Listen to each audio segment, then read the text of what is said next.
Antum pernah dengar nama Prabu Siliwangi? Baik. Prabu Siliwangi, bentaran kekuasaannya di awal abad ke-14, di akhir abad ke-15. Itu beliau dari Banten sampai dengan ke awal Jawa, ujung Jawa. Kuasanya luar biasa, masih Hindu. Dan pemerintahannya, Masya Allah, ketika Islam masuk, itu nggak ada pertentangan, biasa aja. Ulama sudah ada, nyaman, tenang, biasa. Yang paling hebat, ketika sedang inspeksi, datang ke Karawang, daerah Karawang, ditemukan seorang perempuan, namanya Nyai Subang Larang, sedang membaca Al-Quran. Nyai Subang Larang itu diantara muridnya Syekh Qura. Syekh Qura itu nama aslinya Syekh Hasanuddin. Ketika pulang dari Mekah, maka disebut Ummul Qura, maka disebut Syekh Qura. Bikin pesantren beliau di Karawang, sampai sekarang masih ada pesantren Syekh Qura. Baik, diantara muridnya namanya Nyai Subang Larang, baca Al-Quran. Begitu dibaca, datang ini mendengar bacaannya, melihat siapa yang baca, seketika jatuh hati. Bukan jatuh kaki, hati. Masya Allah. Begitu dilihat, langsung mengajukan lamaran. Penguasa, raja, kaya, tampan, Masya Allah. Tiba-tiba anak antum dilamar, kira-kira terima nggak? Kaya, tampan, penguasa, diterima nggak? Halo? Jangan dulu, lihat dulu, ini kan bukan muslim.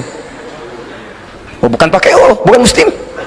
Quran surah kedua ayat 221, lihat kalimatnya. Wala tankihul musyrikati hatta yu'minna wala amatun mu'minatun khairum min musyrikati walau ajabatkum. Jangan Anda menikahi perempuan-perempuan yang belum beriman.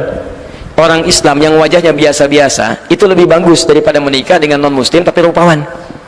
Pilih mana? Pilih perempuan solehah tapi parasnya biasa, atau non muslim tapi cantiknya luar biasa. Pilih mana? Nggak ada pilihan yang ketiga, nggak usah maksa. Nggak usah maksa, nggak ada pilihan ketiga. Quran tidak memberikan pilihan ketiga. Itu ujian iman. Selalu pasti, saya yakin pasti pilih yang ketiga. Kalau bisa Ustaz cantik dan beriman, Masya Allah, ya selalu begitu. Maka ini yang paling menarik. Yang paling menarik, dulu orang berislam itu kuat benar. Begitu datang, saya ingin melamar Anda. Apa kata beliau? Lihat, kalau orang sudah terbiasa melafadzkan lafaz Allah, lisannya berkata benar, maka akan kaku mengatakan yang buruk-buruk. Lisan yang selalu bersyahadat tidak akan pernah mengucapkan kalimat yang keluar dari syahadatnya. Kaku dia. Lisan yang selalu berkata benar, katanya baik, akan kesulitan mencari kosakata yang kotor. Antum kalau terbiasa berkata yang baik-baik, akan berkata yang kotor itu nggak akan bisa, Pak. Nyari kosakatanya susah. Sama dengan lisan yang selalu bersyahadat 9 kali dalam sehari, 9 kali paling minimal. Subuh sekali, zuhur 2 kali, asar 2 kali, maghrib 2 kali, isya 2 kali. Asyhadu an la ilaha illallah, asyhadu anna muhammadar rasulullah. Lisan orang bersyahadat mustahil bisa mengungkapkan dengan lisannya kalimat-kalimat yang mengurangi nilai syahadatnya. Tiba-tiba bisa mengatakan semua agama adalah sama, merujuk pada Tuhan yang sama, cuma caranya beda-beda. Bagaimana bisa berkata begitu?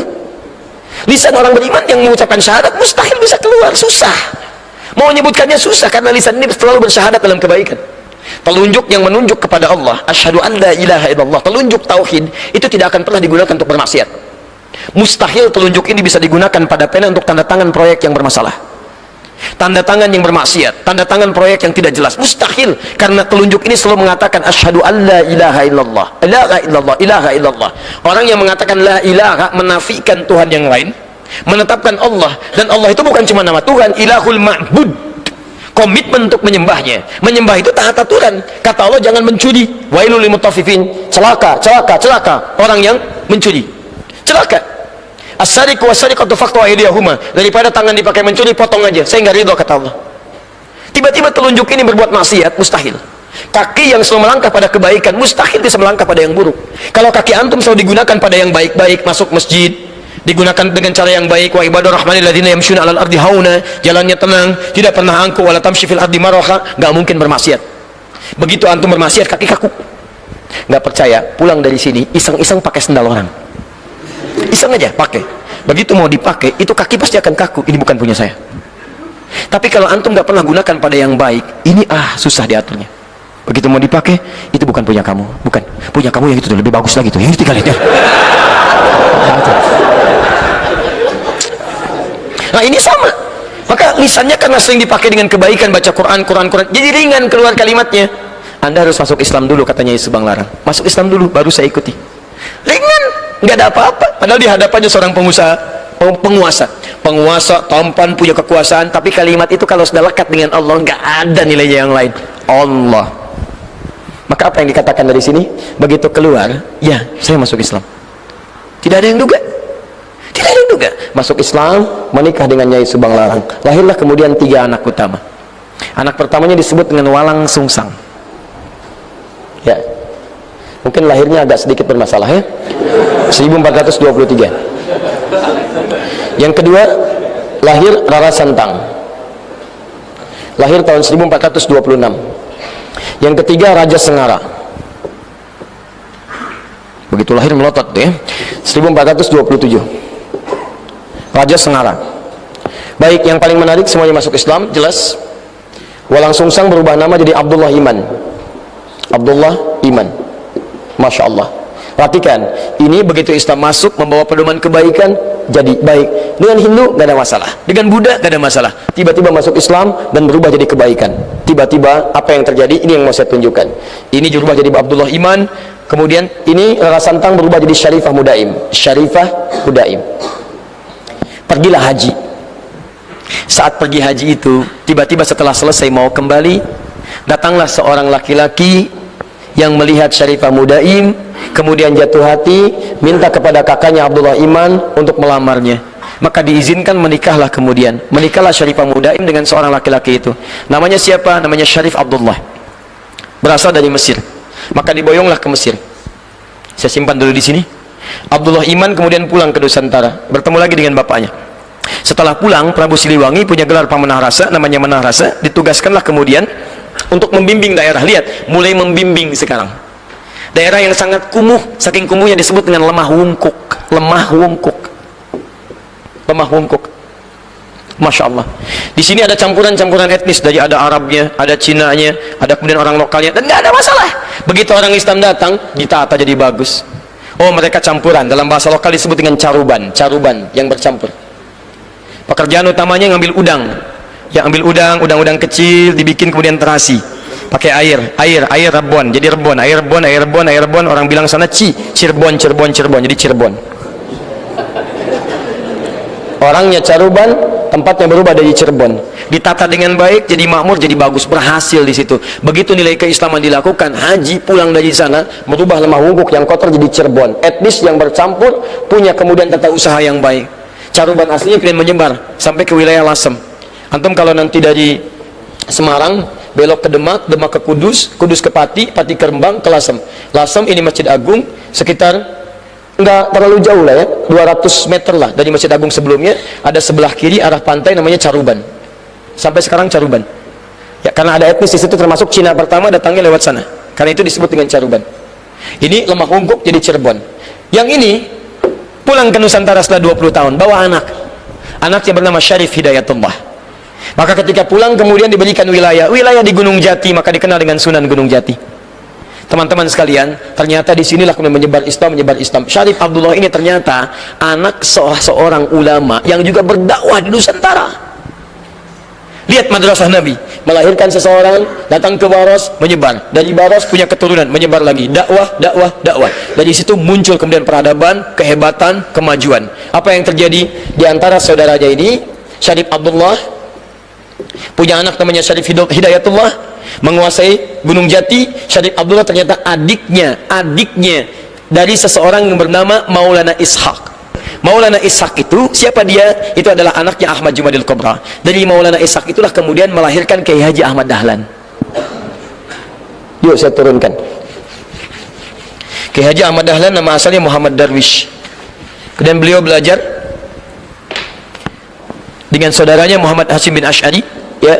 Kemudian pertama kali belajar dengan Kiai Haji Saleh Darat di Semarang, kemudian berangkat ke Mekah, belajar dengan Kiai Ahmad Khatib Al-Minangkabawi, dengan Syekh At-Tarmasi, belajar di sana, kembali lagi. Kemudian Muhammad Darwis berubah jadi Kiai Haji Ahmad Dahlan bin Kiai Haji Abu Bakar, ya kan? Bin Kiai Ilyas bin Kiai Sulaiman bin Kiai Murtado bin Demang Jurang Juru Kapindo bin Demang Jurang Juru Sapisan bin Kiai Gerbak bin Maulana Ishaq.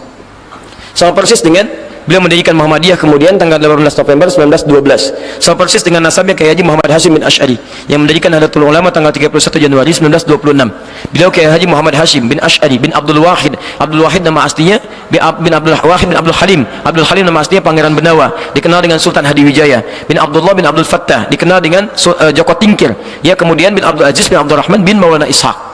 Ya, Walid Raden Ainul Yakin. Siapa Maulana Ishaq itu? Anaknya Ahmad Jamalul Kubra. Siapa Ahmad Jamalul Kubra itu? Keturunan dari Ali Zainal Al-Kabir. Ali Zainal Al-Kabir anaknya Ali Zainal Abidin. Ali Zainal Abidin keturunan dari Al-Husain. Al-Husain adiknya Al-Hasan. Al-Hasan anaknya Ali bin Abi Thalib radhiyallahu taala anhu. Ali bin Abi Thalib suaminya Fatimah Az-Zahra. Fatimah putri Muhammad sallallahu alaihi wasallam. Masih ada sampai sekarang. Kalau antum ingin tahu wilayah Ahmad Jamalul Kubra, antum ke Semarang. Dari Semarang ini, di sini suka ada aerob ini ya. Ini arah ke Demak. Sini ada flyover. Di sini makamnya, di sini Masjid Ahmad Jamalul Kubra. Warna masjidnya warna hijau, kubahnya warna emas. Di sini ada 3 gerai ATM, CMB Niaga, Mandiri dengan BNI. Sini. Ke sini arah ke Demak. Di sini ada Sultan Ageng Tirta Yasir, sini ada rumah sakitnya. Di sini kemudian ada terminal. Ya. Masih ada. Dan buktinya ada semua. Ada semua. Jelas ya? Kokam belum ketemu, Kokam tenang ya. baru sama dia. Kokam belum ketemu. Nanti tahun 60-an baru ada Kokam ya. Baik, kita teruskan dulu sebentar. Sabar ya, insyaallah. Bismillah. Jadi intinya teman-teman sekalian, saya ingin turunkan ketika itu menyebar, Masya Allah, jadi kesultanan, sultan. Cuman secara singkat, ini kemudian diacak oleh Portugis. Diacak-acak. Habis. Mulai mundur. Kurang lebih 300 tahun kemudian datang VOC. VOC itu sebenarnya bukan negara, cuman kongsi dagang pengusaha hitam, cuman di backup oleh, nah ini ya, satu kesatuan yang jadi pemerintahan yang juga zalim, di backup dengan tentara dan sebagainya, akhirnya menguasailah Nusantara itu, dikuasai Nusantara. Bayangkan 300 tahun. Saya ulang, bayangkan. Kebayang nggak? Belum saya ceritain, kan? Wah, segala hal dikuasai. Ya, ada yang maju dibunuh, ulama segala dihancurkan, macam-macam. Ya, maka terjadilah kemudian perjuangan dari mulai segalanya. Ya, ada yang bergerak dari mulai ujung sampai ke ujung, dari Aceh sampai ke ujungnya. Mohon maaf, ada muncul ada Pangeran Diponegoro, ya, ada Imam Bonjol, ada macam-macam sampai dengan ke wilayah timur. Di mata uang 1000 itu, yang dulu uang 1000, ada gambar siapa? Patimura. Siapa nama aslinya? Thomas? Bukan, tidak ada Thomas. Namanya Ahmad, bukan Thomas. Ahmad nama aslinya. Bukan Thomas, awas, hati-hati ya, hati-hati. Ternyata namanya itu bukan Thomas, namanya Ahmad Lusi. Ahmad Lusi ini seorang kiai, punya pesantren, punya banyak murid. Beliau yang membawa murid-muridnya untuk melawan penjajahan pada saat itu. Pertanyaan saya, kenapa kok tiba-tiba jadi Thomas? Jauh kan dari Ahmad ke Thomas. Kalau disebutkan Thomas, apa yang terbayang? Oh, jangan dulu ke situ. Thomas itu banyak, ada kereta-keretaan, ada mobil-mobilan, ada badminton, ada macam-macam. Ya, tapi umumnya orang akan berpersepsi lain. Kalau Ahmad juga ada yang lain. Disebutkan Ahmad, apa yang terbayang? Sudah nggak ada yang lain kecuali Muslim. Satu kali disebutkan di Quran, surah ke-61 ayat yang ke-6, paling kiri sebelah atas. Min ba'dismu Ahmad, nggak ada yang lain.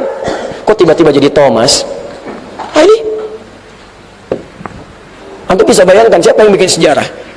Dan yang paling hebat adalah setia ini berjuang 300 tahun nggak berkembang.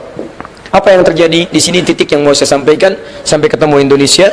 Ya, sampai kemudian di akhirnya berbentuk hal-hal kebaikan-kebaikan dengan segala sinergitas sampai ke Kokam, sampai saya ke sini berakhir, ya. Nah, sekarang lihat sini. Bismillah. Api sejarah halaman 347, posisi paling kanan di sebelah bawahnya. Lihat sini. Setelah semua berjalan dengan luar biasa dahsyatnya, kumpullah kemudian beberapa orang soleh, terkhusus 4 orang. Ada Sayyid Abdurrahman,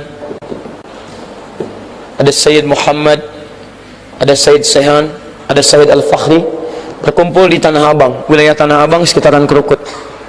Kumpulnya pada hari Senin Kliwon, tanggalnya 17 Juli tahun 1905, bertepatan dengan 13 Jumadal Ula. Di buku itu salah tulis, dituliskan Jumadil Awal, seharusnya Jumadal Ula. Nggak ada Jumadi ya, yang ada Jumada. Tum tahu bedanya Jumadi dengan Jumada? Kalau Jumadi itu orangnya, kalau Jumada itu musimnya. Jumada itu musim gugur, musim kering. Ya, kering. Jadi saat semuanya sudah gugur, tumbuh-tumbuhan yang gugurkan daun dan sebagainya, orang menyebutnya Jumada. Ula tahap gugur pertama, Jumada tsaniyah tahap gugur yang kedua, sampai muncul musim panas yang luar biasa panas. Ya, sampai ke Ramadan puncaknya. Kalau Jumadi itu orangnya, tapi bahasa Arab ya, bukan bahasa Jawa. Jumadi itu orangnya, orang yang kering, ya, gugur. Jadi kalau misalnya namanya Hasan misal, tapi kalau diajak senyum susah, kering gitu ya. Nah, itu orang Arab bilang enta Jumadi. Masya Allah gitu ya. Tapi bukan bahasa Arab ya, awas. Pulang-pulang dari sini Jumadi. Masya Allah. Baik. 13 Jumadal Ula tahun 1323 Hijrah. Maka berkumpullah kemudian 4 ulama ini dirumuskan. Kita mau sampai kapan begini? Kita kehilangan pedoman ini karena terpecah-pecah. Maka mereka kumpul berinisiatif untuk mengembalikan pada pedoman utama, hudan tadi. Apa yang salah dari kita? Setelah sebelumnya Jakarta juga pernah belajar dari peristiwa Jakarta. Sebelumnya kan Batavia dikuasai oleh Portugis. Siapa yang mengalahkan itu? Bukan Syarif Hidayatullah. Bukan. Namanya Fathullah. Orang lokal menyebutnya Fatahillah. Portugis menyebutnya Faletehan. Siapa Fathullah itu? Beliau adalah menantu Sunan Gunung Jati. Sunan Gunung Jati, Syarif Hidayatullah punya satu putra, satu putri. Putra pertama bernama Muhammad, putrinya yang kedua itu menikah dengan Fathullah yang berasal dari Parsi, Samudra Pasai. Ya, dari Samudra Pasai. Beliau datang jadikan menantu, panglima perang yang luar biasa, taat kepada Allah Subhanahu wa taala. Dan saat datang kemudian ke wilayah Gunung Jati, di Batavia sedang dikuasai, maka diminta untuk berjihad membebaskan Batavia. Dipimpin pasukan, berwudu dulu, wudu, kemudian sholat, berdoa kepada Allah Subhanahu wa taala. Berangkat pasukannya sehingga bertempur di sana, dan alhamdulillah dengan izin Allah tanggal 22 Ramadan. Ya, tahun 923 Masehi, ya pada saat itu. 923 Hijriah, maaf. 923 Hijriah. 22 Ramadan bertepatan dengan 22 Juni tahun 1527. Maka dikalahkan Portugis. Dari situ digantilah kemudian namanya dari Batavia menjadi nama syukur kepada Allah. Karena itu dibuka oleh Allah, dibuka disebut dengan Fatah, dikembalikan ke surah 48 ayat pertama. Inna fatahna laka fatham mubina. Kami yang buka, bukan kamu yang dengan kehebatan kamu. Kalau bukan dengan izin Allah, bagaimana bisa tombak menghancurkan dan mengalahkan pasukan-pasukan dengan senjata yang lebih bagus, modern. Maka dikatakan inna fatahna laka fatham mubina. Diambillah kemudian Batavia diganti Fatham Mubina. Fatham Mubina dalam bahasa lokal disebut dengan Jayakarta. Jayakarta disingkat jadi Jakarta. Makanya Jakarta itu sampai sekarang hari ulang tahunnya, hari jadi kota Jakarta sama persis ketika dibebaskan oleh Fathullah 22 Juni 1527. Setiap tanggal 22 Juni hari lahir kota Jakarta. Lahir, artinya sebelumnya belum lahir, belum ada. Siapa yang mengadakan itu? Allah. Di tangan siapa? Orang Islam. Datang orang Islam, jadi Jakarta. Allahu Akbar. Jelas ya? Baik, jadi teman-teman sekalian, ini nggak ada kaitan dengan masa-masa yang lain-lain ya. Kita hanya ingin sampaikan sejarah membuktikan bahwa ketika orang Islam ada dimanapun selalu memberikan kebaikan, termasuk untuk bangsa ini. Hati-hati, jadi kalau ada yang tidak baik dari orang Islam akan berpengaruh kepada bangsa kita. Antum jadi lebih baik, Allahu Akbar, negara ini akan makmur, sejahtera, bagus, luar biasa. Karena dah cukup dengan amin. Kita kembalikan dulu, lihat ke sini.